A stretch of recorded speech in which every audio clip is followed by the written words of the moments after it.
Good morning, everybody. Welcome back to the installment of Scott's Selections here for Thursday, October 29th. We're getting today's play of the day, a quick recap of what happened yesterday. We end up going through a specific play on the upcoming UFC card this weekend in the Fight Night Hall versus Silva card. So if you're not checking out the video, you can do so. So it should be the video right before this one. I know yesterday was a pretty boring day in sports, really not much going on, especially at night. I know you had some MLS soccer at night. You had some Champions League during the afternoon. You also had some tennis in the morning. For the most part, none of the mainstream sports are either A, still functioning, or B, just had a day off. But that's going to change on Thursday as you have the return of football, as you have the Falcons taking on the Panthers in the NFL for Thursday night, and you also have two college football games with South Alabama, Georgia Southern at 7:30 Eastern Time, and Colorado State, Fresno State at 10 p.m. Eastern Time. And for today's play of the day, we're going to be looking at the late college football game between Colorado State and Fresno State. We're going to be siding with the Rams here, -1.5 at -110 on DraftKings. A couple reasons why I like Colorado State in this spot. First of all, Fresno State has played a game so far. Colorado State has not. However, Fresno State looked very underwhelming in the season opener as they ended up losing by 15 at home to Hawaii. I know people are used to Hawaii throwing the ball around a lot and pretty much abandoning the run. However, Hawaii kind of did the opposite in the season opener as they had zero passing touchdowns, zero interceptions. However, Hawaii ran the ball down Fresno State's throats as they ended up rushing for 323 rushing yards and 4 rushing touchdowns. So Hawaii did whatever they wanted on the ground, 6.1 yards per carry, and Fresno had no answers.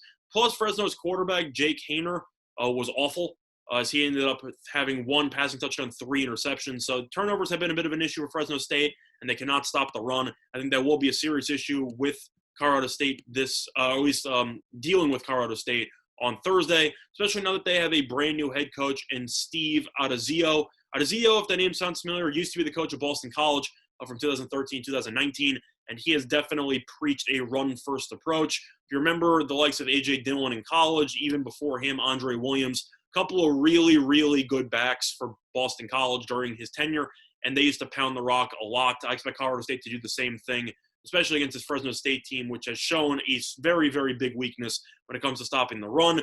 I know they ended up losing Kinsley Jr., their best running back from last year, Kinsey Jr., I should say, but they still have McElroy Jr. back, who ended up having 370 rushing yards and 3 rushing touchdowns last year.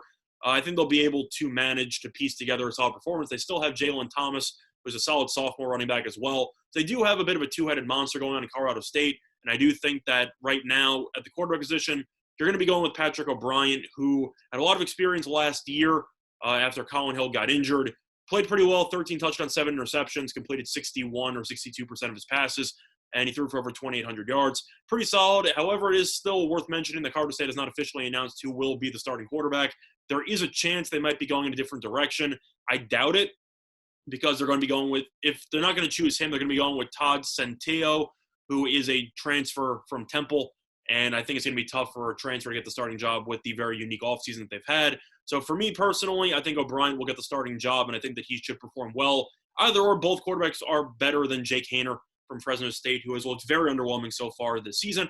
And I think Colorado State should be able to pound the rock, run for probably 200-plus rushing yards, 2 rushing touchdowns, and I think they should be able to win this game. I think it's very telling that Fresno State at home, even though they have played a game already, is still an underdog.